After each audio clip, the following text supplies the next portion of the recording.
본문 말씀 사도행전 2장 36절에서 41절입니다. 36절입니다. 그런즉 이스라엘 온 집은 확실히 알지니 너희가 십자가에 못 박은 이 예수를 하나님이 주와 그리스도가 되게 하셨느니라 하니라. 그들이 이 말을 듣고 마음에 질려 베드로와 다른 사도들에게 물어 이르되 형제들아 우리가 어찌할꼬 하거늘. 베드로가 이르되 너희가 회개하여 각각 예수 그리스도의 이름으로 세례를 받고 제사함을 받으라. 그리하면 성령을 선물로 받으리니 이 약속은 너희와 너희 자녀와 모든 먼데 살아 곧 우리 하나님이 얼마든지 부르시는 자들에게 하신 것이라 하고 또 여러 말로 확증하며 권하여 이르되 너희가 이 패역한 세대에서 구원을 받으라 하니 그 말을 받은 사람들은 세례를 받으매 이날에 신도 수가 3,000이나 더하더라. 아멘. 요한복음 10장 1절에서 10절입니다. 1절입니다. 내가 진실로 진실로 너에게 이르노니 문을 통하여 양의 우리에 들어가지 아니하고 다른 데로 넘어가는 자는 절도며 강도요 문으로 들어가는 이는 양의 목자라. 문지기는 그를 위하여 문을 열고 양은 그의 음성을 듣나니 그가 자기 양의 이름을 각각 불러 인도하여 내느니라. 자기 양을 다 내놓은 후에 앞서가며 양들이 그의 음성을 아는 고로 따라올 때 타인의 음성을 알지 못하는 고로 타인을 따르지 아니하고 도리어 도망하느니라. 예수께서 이 비유로 그들에게 말씀하셨으나 그들은 그가 하신 말씀이 무엇인지 알지 못하니라. 그러므로 예수께서 다시 이르시되 내가 진실로 진실로 너에게 말하노니 나는 양의 문이라. 나보다 먼저 온 자는 다 절도요 강도니 양들이 듣지 아니하느니라. 내가 문이니 누구든지 나로 말미암아 들어가며 구원을 받고 또는 들어가며 나오며 꼴을 얻으리라. 도둑이 오는 것은 도둑질하고 죽이고 멸망시키려는 것뿐이요 내가 온 것은 양으로 생명 얻게 하고 더 풍성히 얻게 하려는 것이라. 아멘. 베드로전서 2장 19절에서 25절입니다. 19절입니다. 부당하게 고난을 받아도 하나님을 생각함으로 슬픔을 참으며 이는 아름다우나 죄가 있어 매를 맞고 참으며 무슨 칭찬이 있으리요.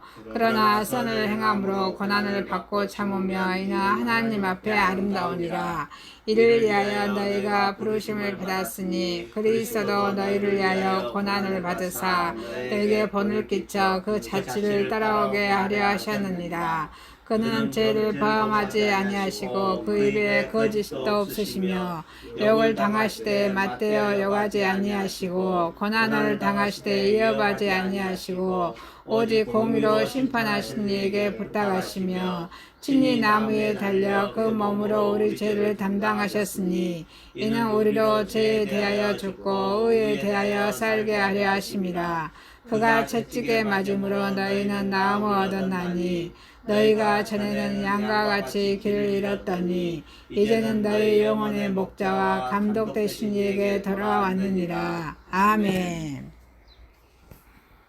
오늘 본문 말씀 사도행전 2장 요한복음 10장 베드로전서 2장 말씀을 다 함께 보았습니다.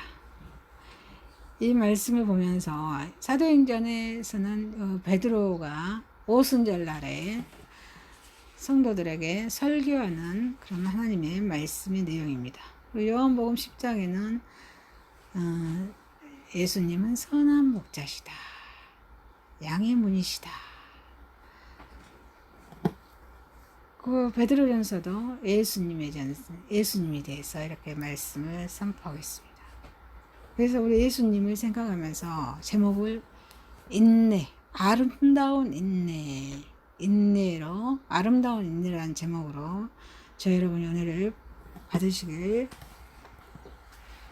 소망합니다.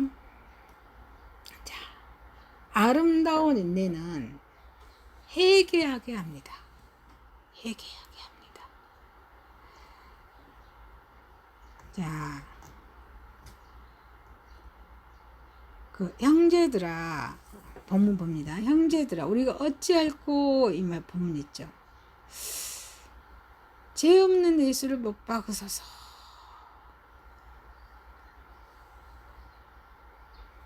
형제들아 우리가 어찌할꼬. 아주 대조적이죠. 예수를, 죄 없는 예수를 못 박이소서. 아주 대조적이죠.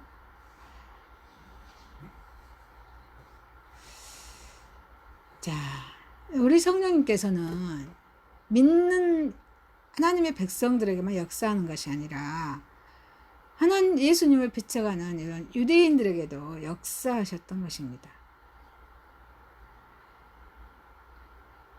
자, 형제들아 우리가 어찌할꼬 한번 생각해 보겠습니다. 형제들아 우리가 어찌할꼬.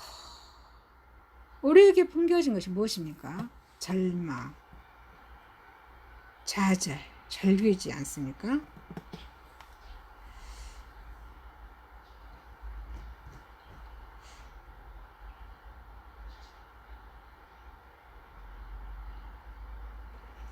예수님이 십자가에 죽으신 이 예수님이 바로 하나님이시라고 이렇게 베드로가 설교를 하니까 그 성도들의 많은 무리들이 마음이 찔려서 우리가 어찌할꼬 잖아요. 예수님이 하나님이라는 걸, 이게 하나님이시라는 걸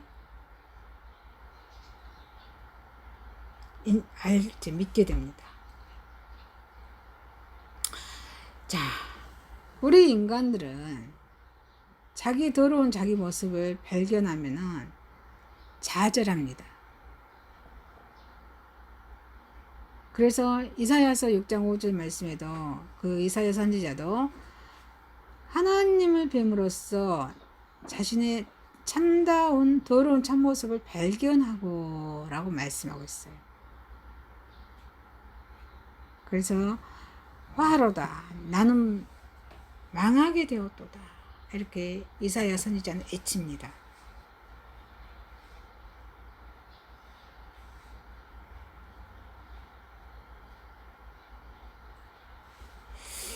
자, 우리 인간적인 깊은 이런 심연한 그 깊은 속에는 좌절과 함께 매우 강렬한 또 하나님께 대한 소망이 또 담겨 있습니다. 하나님께서 그렇게 만들어 놓으셨습니다. 인간적으로 보면 자신들이 죽어 마땅한 존재이고 또한 그런 상태에 처져 있지만 하나님께는 구원의 길이 있지 않느냐는 하는 그런 소망이 담겨져 있습니다.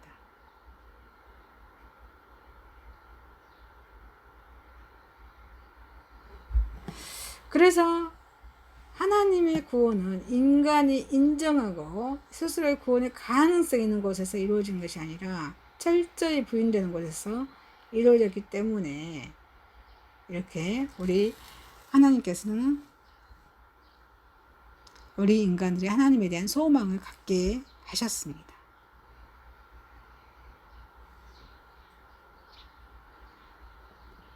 자, 여러분, 저와 여러분은 성품이 다 다릅니다. 자기들의 생각만이 옳고 또 자기들 뜻대로만 살았는데 자신의 뜻을 버리고 사도들이 가르쳐주는 하나님의 뜻대로만 이제 살겠다고 하나님의 백성들은 고백합니다.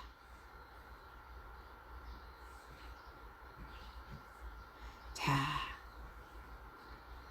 이 무리들은 주님의 그런 겸손과 온유한 성품이 담겨진 그런 주님을 따르기로 고백합니다. 자, 이렇게 철저하게 회개한 사람들은 성품에서부터 변화가 온다는 것입니다. 아멘이십니까? 성품의 변화가 옵니다.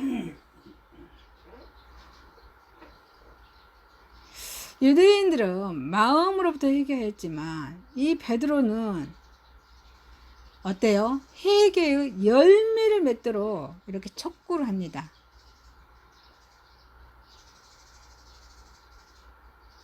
말로만 회개하는 모습을 보이지 말고 어때요? 행동으로 실천하라는 말입니다. 회개는 후회가 아닙니다. 후회는 지난날의 잘못을 아파하고 안타까운 일이지만 회개는 철저히 시정하여 새롭게 태어나는 것입니다.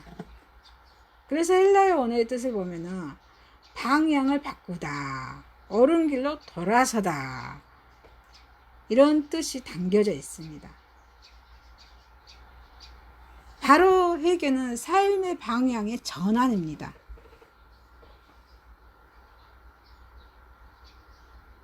자, 세례가 구원의 조건은 아니라는 사실입니다. 세례, 우리가 세례 엊그저께도 시행했잖아요. 구원의 조건이 아니라고 그때도 말씀드렸습니다. 성경에 보면은 예수님도 세례를 받으셨고 제자들도 세례를 받았고 또 제자들 역시 세례를 베풀었습니다. 이렇게 세례가 구원의 조건이 되지 않음에도 구원의 조건이 아니죠, 세례가. 그런데 왜 이렇게 세례를 베푸고 또 세례를 받은 이유가 또 무엇일까요? 자, 세례는 구원의 표입니다. 내 뜻대로가 사는 것이 아니고 하나님의 뜻대로 살겠다는 공식적인 선언이 바로 뭐예요? 세례입니다.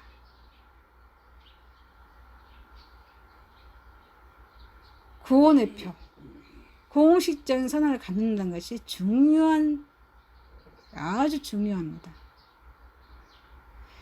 여러분, 우리가 세례를 받았기에 우리가 이렇게 세상을 살다 보면은 구원의 회의가 있잖아요. 내가 구원을 받았는가, 구원받은 백성으로 잘 살고 있는가, 또 범죄와 유혹이 찾아올 때 우리 신앙이 흔들리지 않을까, 이런 흔들리지 않게 하기 위해서 세례를 표하는 것입니다.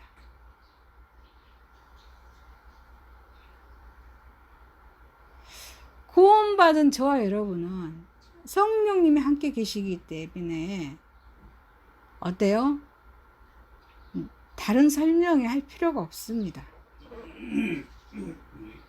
우리는 예수님의 이름으로 구원을 얻어도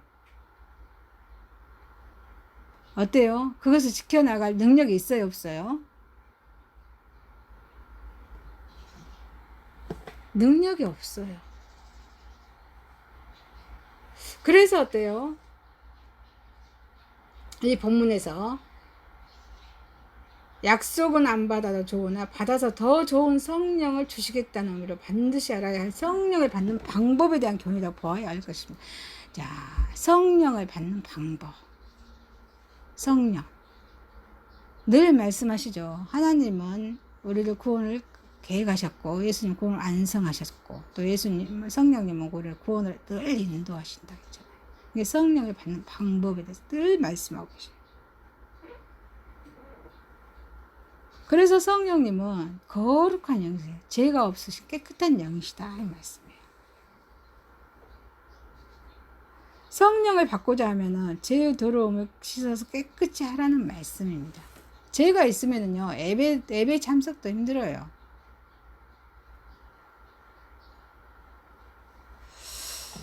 그래서 이 베드로는 마지막으로 이 약속은 너희와 너희 자녀와 모든 먼 데 사람 우리 하나님이 얼마든지 부르시는 자에게 하신 것이라고도 말씀하고 있습니다. 자, 여러분 구원에는 저 여러분이 구원을 받습니까? 이방인들도 받고 남녀노소 작은 아이나 어른이나 할머니들 노인들이나 다 관계없어요. 국적도 인종도 문화적 수준 사회적 지위 전체적인 조건이 전제 조건이 있어요 없어요? 없어요.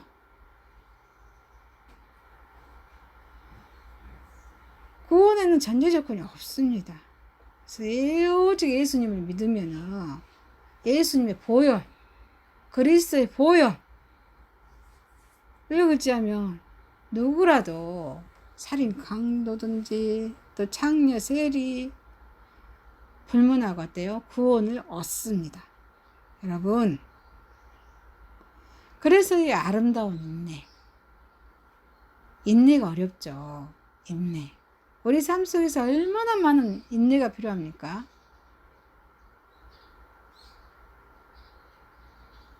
이 인내는 회개하게 하는 그런 확신을 가져다 줍니다. 그래서 저 여러분도 이 인내는, 아름다운 인내는 회개하게 한다는 확신을 가지시길 주님 이름으로 축원합니다. 자, 두 번째입니다. 아름다운 인내는 참 목자의 음성을 듣습니다. 인내를 잘하면요, 하나님의 음성을 듣습니다. 말씀이 내 마음속에 꽂혀서 들어와서 행동으로 옮겨진다는 말씀입니다. 이렇게 인내가 중요해요.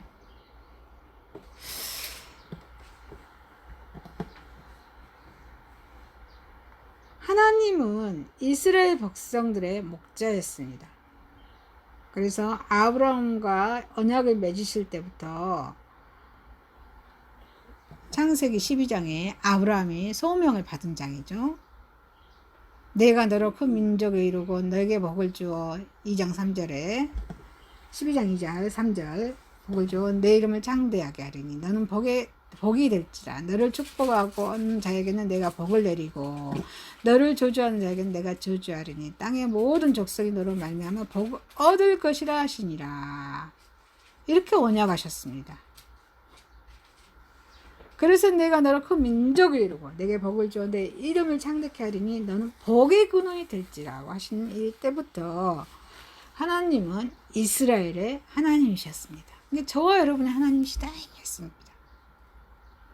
그래서 이스라엘은 하나님의 백성이 되었습니다. 출애굽기 6장이에요. 6장 7절에 너희를 내 백성으로 삼고 나는 너희의 하나님이 되리니 나는 애굽 사람의 무거운 짐 밑에서 너희를 빼낸 너희 하나님 여호와인 줄 너희가 알지라. 이렇게 하나님은 이스라엘의 목자가 양과 함께 있는 것처럼 함께 계셨고 함께 계십니다. 어디로 가든지 지키셨습니다. 아멘이십니까?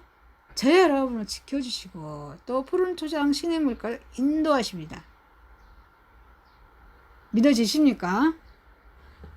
창세기 28장 15절에 내가 너와 함께 있어 내가 어디로 가든지 너를 지키시며 너를 이끌어 이 땅으로 돌아오게 할지라. 내가 내게 허락한 것을 다 이루기까지 너를 떠나지 아니하리라 하심지라. 이렇게 말씀하고 계십니다.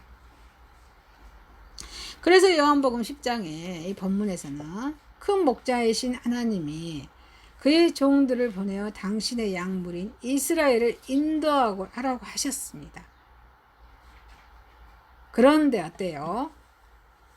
여기서 거짓 목자가 나오죠. 거짓 목자가 이스라엘을 이리들 가운데 바벨론, 바사, 헬라, 로마 이리들 가운데 빼앗기고 그들 자신이 강도가 백성들을 수탈하는 자리에 있다는 것을 지적하고 있는 말씀입니다. 내가 강도가 아닌가? 백성들을 수탈하는 자가 아닌가? 늘 점검해 봐야 됩니다. 그래서 예수님께서는 유대교 지도자를 가리켜서 여기서 절도요, 강도라고 힐책하십니다. 그래서 1절에 한번 읽어볼까요? 1절에 내가 진실로 너희에게 이르노니 문을 통하여 양의 우리에 들어가지 아니하고 아멘. 양의 우리는 하나님 나라를 상징하고 있습니다. 이스라엘의 지도자들과 백성들은 목자와 양과의 사이이고 또 그러한 관계는 구원을 전제하고 있습니다. 그래서 목자가 양들을 우리 하나님 나라 안에 인도하려면 뭘 통해서만 해요? 문을 통해서만 가능합니다. 그 문이 누굴까요? 예수님입니다. 그래서 우리가 예수님 믿음으로 하나님 백성이 된다는 것입니다. 그 7절 한번 읽어보죠. 7절에요. 예수께서 다시 이르시되 내가 진실로 진실로 너희에게 이르노니 나는 양의 문이라. 양의 문이다 그랬어요. 그래서 요한복음 14장 6절에도 나로 말미암지 않고 아버지께 올라갑니다. 예수님만으로 우리가 하나님께 갈 수 있다 이 말이에요. 예수님은 저 제문절에서 이 땅에 와주셨잖아요. 구원을 위해서 오셨잖아요. 완성하시게 오셨잖아요.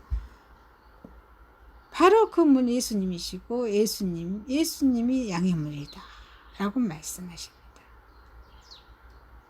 자신이 양의 문이다 하십니다. 예수님 통하지 않고는 천국에 들어갈 수 없다라고 했습니다. 그래서 하나님 목자시고 예수님은 양의 문이라. 그래서 성부와 성자 관계야 이런 말씀하시기도 합니다.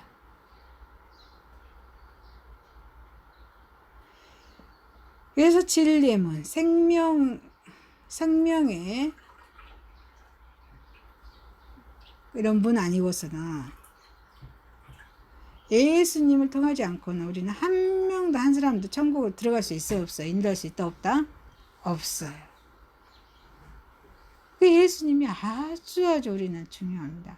삼위일체 하나님을 우리가 믿지만 예수님 해주신 그 은혜, 구원에 완성해 주신 그 은혜, 우리가 예수님이 구원에 완성해 주신 그 십자가만 바라봐도 우리는 인내를 해야 된다는 것입니다.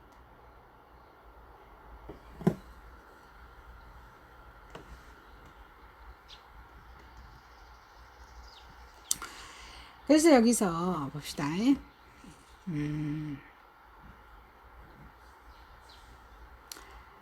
그리스도의 양인 성도들은 자 그의 말씀이 꼴이죠. 말씀과 영, 그의 영, 성령이 말합니다. 생수, 성령에 의해서 우리가 어때요? 저 여러분은 말씀과 성령님이 우리를 구원 주님께 인도하신다겠죠.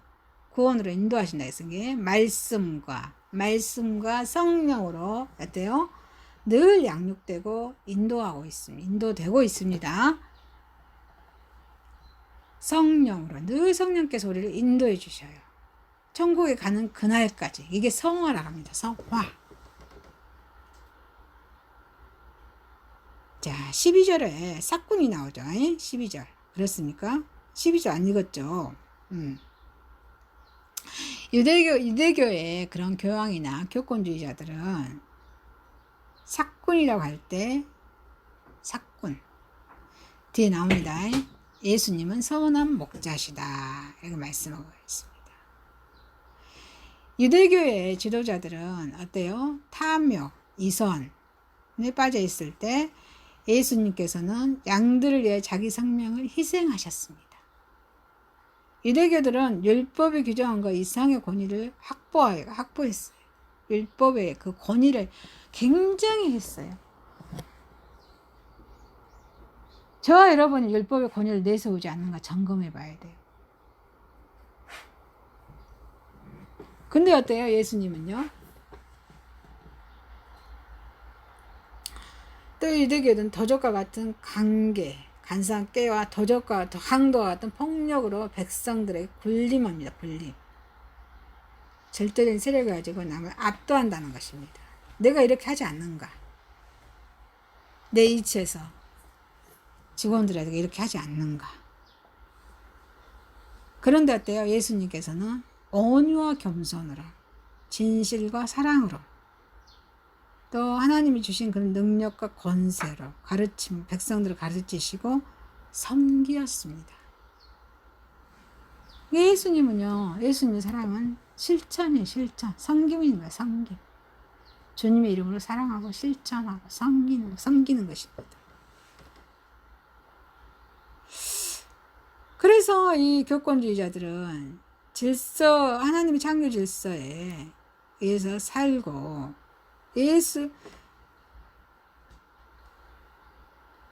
그 성직자들의 그런 존중해주는 그런 지배 질서에 의해 살았어요. 그러니까 오늘날 그리스도인들이 변화가 있어요, 없어요? 변화가 없어요. 이게 우리가 저와 여러분이 맡은 현장에서 어떻게 예수님의 향기를 드러낼 것인가, 이게 너무 중요해요. 너무 중요해요. 그렇지만 예수님은 어떻게 생활하셨냐? 봉사 질서에서 사셨다 이 말씀입니다. 봉사.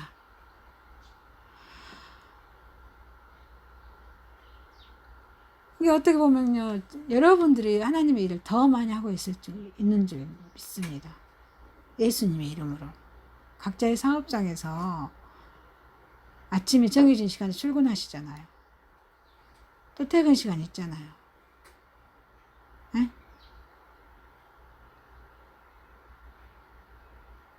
하나님께 드린다고 생각을 해보십시오. 드린다고 생각을 해보십시오.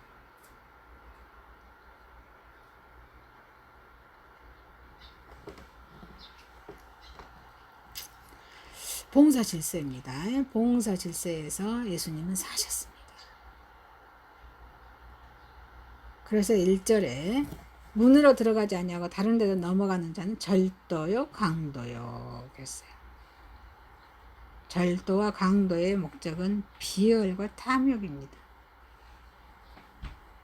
비열, 사람이 하는 짓이나 성품이 천하고 절렬한다 이 말이에요. 탐욕이에요. 외식, 겉으로만 좋게 꾸며 보기 좋게 꾸미는 것이 외식이죠. 드러내는 것이 외식.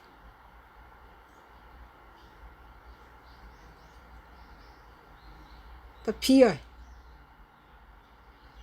사람이 하는 그런 짓이 성품이 천하고 절렬하는 거. 이성, 겉으로만 착한 체 하는 거.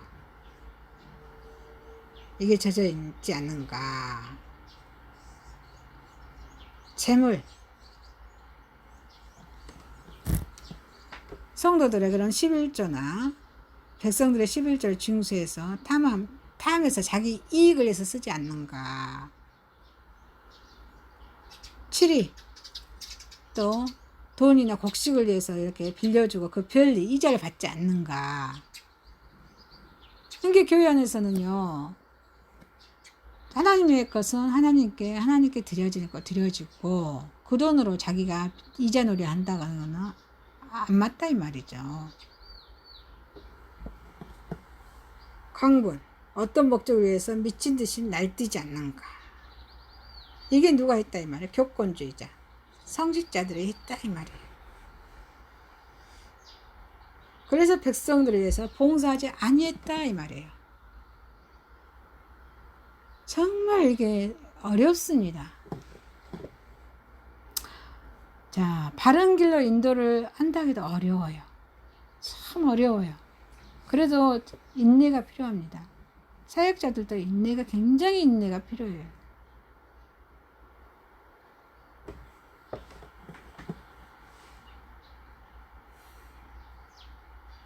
인내가 없으면 하나님의 일을 할 수가 없습니다.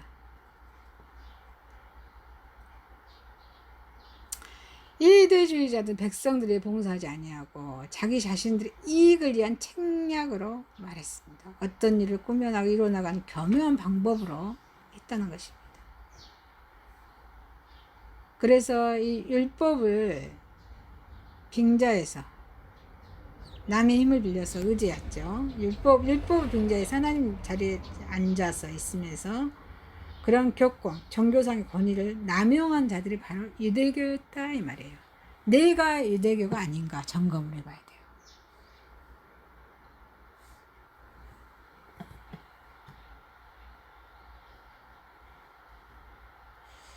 그래서 율법은 단지 유대교의 이익과 권력을 보장하는 도구에 지나지 않았다는 것입니다. 그래서 거짓 목자의 그런 전형적인 그런 본복이라고 볼 수 있습니다. 3절 한번 읽어볼까요? 3절. 문으로 그의 음성을 듣나니 그가 자기의 양의 이름을 각각 불러 인도하여 내느니라. 아멘. 여기서 나타난 목자와 양계의 관계는 친화의 관계의 특성을 보이고 있습니다. 사이좋게 잘 어울리는 그런 관계를 말씀하고 있습니다. 그래서 목자의 음성은 사랑, 은혜가 넘쳐 있습니다. 사랑과 은혜가 넘쳐 있습니다. 또 온유와 겸손으로 그런 양들의 심령을 잘 어루만집니다.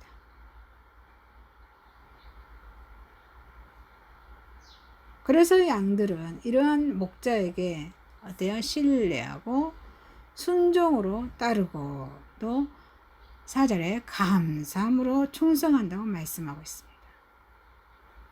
이렇게 참 목자이신 예수님은 그의 양인 성도들 또 문지긴 이런 성령님 이 세 가지의 그런 친화 속에서 복음과 교회의 특성 또 생명의 빛으로 이렇게 역사합니다. 여러분, 그래서 이렇게 아름다운 은혜는 저와 여러분의 그런 하나님의 그 목자의 음성을 잘 듣는 저 여러분이 되시길 주님의 이름으로 축원합니다. 세 번째입니다. 아름다운 인내의 본을 보이신 예수 그리스도입니다. 예수 그리스도. 예수님이시다 이 말이에요. 예수님. 여러분 고난을 받아본 적 있습니까? 자, 대부분 인간들은요 고난을 직면하면요 그 고난의 원인을 규명하려고 했습니다. 그래서 자신을 엄습한 고난이 어떤 잘못에 따라 형벌이라고 규정짓고 나면 인간들은요 좀 더 수월하게 고난을 인내할 수 있을 것이기 때문에 그 규명합니다. 그러나 여기서 예수님께서는 어때요? 십자가의 고통은 그 이유를 밝힐 수 없는 애매한 고난이었습니다. 예수님은 죄가 있어요 없어요? 흠이 없으셔요. 죄가 없고 또 한 점의 티끌도 없는 그런 생애를 사셨습니다. 그래서 본디오 빌라도에게도 어째요?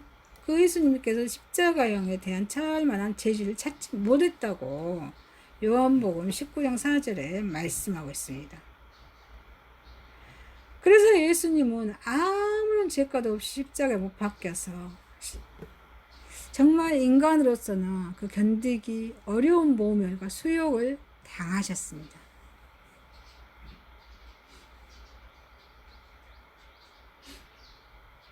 그 예수님이 해주신 일 때문에 어때요? 예수님이 십자가에 못 박히시고 숨을 거두기까지 단 한 번도 예수님의 그 죄에 대해서 죄가 없다라 그 말을 말하지 않으셨습니다.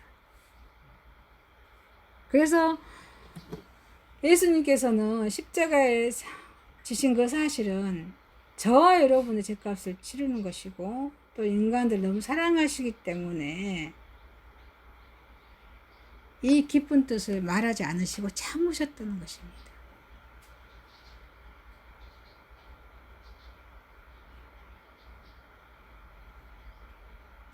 참는 거 인내한다는 것입니다. 인내. 그러니까 우리 주님의 십자가를 바라보면 인내가 가능합니다. 성령님이 우리 인내할 수 있는 힘을 주실 줄 믿습니다. 그래서 주님의 이 같은 인내를 통해서 죽음의 십자가는 생명의 십자가로 변화되었습니다. 그래서 십자가는 하나님의 뜻을 실현하기 위해 애매한 고통을 참고 견딘 인내의 표상입니다. 그래서 예수님의 사랑만이 이 세상을 지배하는 악의 세력을 물리칠 수 있는 그런 삶을 통해서 몸소 보여주셨다는 것입니다.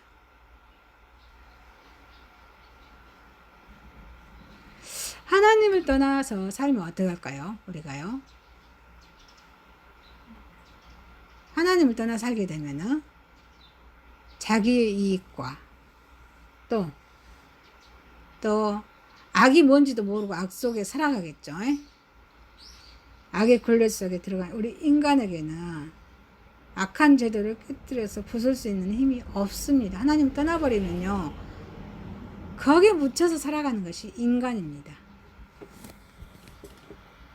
그래서 인간이 할 수 있는 것은 악의 동작을 복종하며 여러분 우리가 악한 것에 살든지 안 그러면 하나님 편에 살든지 하나님의 사랑으로 이겨내든지 여러분들 어느 것을 택하겠습니까?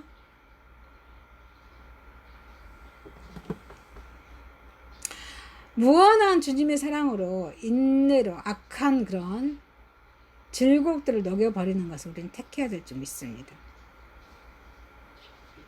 그래서 예수님은 악으로서 악을 대항하는 길은 파멸이라고, 파멸을 자초하는 길이라고 일러주셨습니다. 이게 마태복음 26장 52절 말씀입니다. 예수께서 이르시되 내 칼을 도로 칼집에 꽂으라. 칼을 가지는 자는 뭘로 망한다? 다 칼로 망하느니라. 그리고 예수님께서 원수를 사랑하며 핍박하는 자를 위해서 선대하라는 것이 최후 승리의 보장의 길임을 가르쳐 주셨습니다.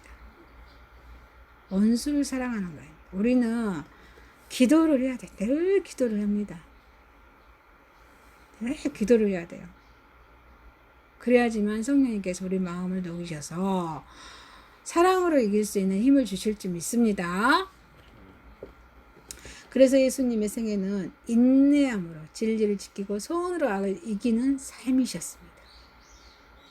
그래서 그 애매한 고난을 받아도 하나님을 생각하고 슬픔을 참고 견디라는 본문의 이런 말씀은 성도를 핍박하는 악한 자들에게 굴종하라는 말씀 결코 아닙니다. 그래서 인내는 원수를 물리치고 승리를 얻게 하는 적극적인 투쟁의 방법입니다. 그래서 예수님께서 당하신 십자가의 고난은 무조건 참고 견디는 소극적 인내를 가르쳐 주는 것이 절대 아닙니다.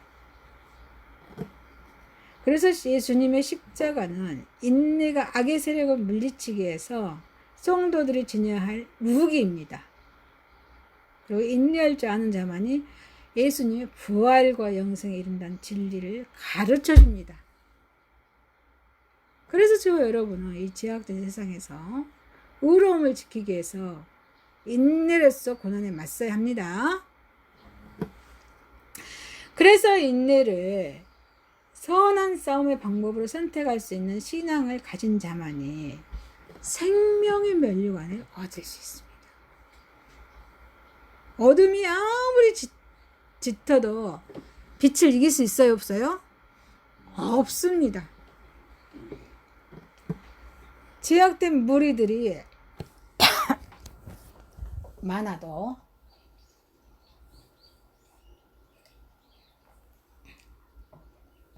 득세하고 날뛰더라도 어때요? 이런 전지전능하시고 공의로우신 하나님 이길 수 있어요? 능가할 수 없습니다.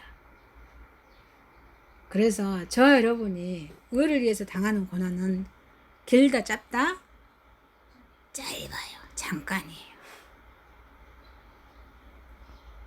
무고히 고난 당하면서 하나님을 바라보며 인내하는 것이 아름다운 까닭은 이 인내가 하나님을 향한 이 같은 믿음과 사랑의 한 표현이기 때문입니다.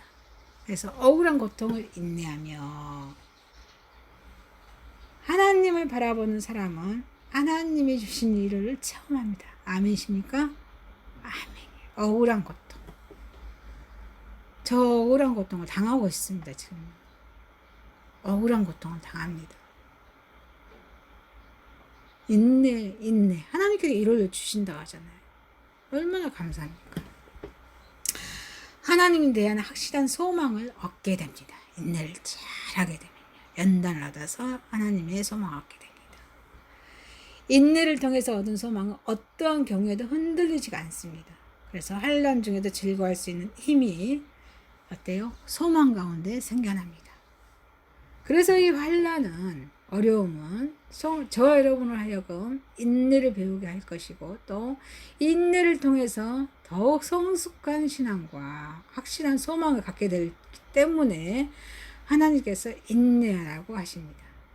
로마서 5장 3절에서 5절 말씀에 이뿐 아니라 우리가 환난 중에도 즐거워하나니 이는 환난은 인내를 인내는 연단은 소망을 이루는 줄 아미니로다.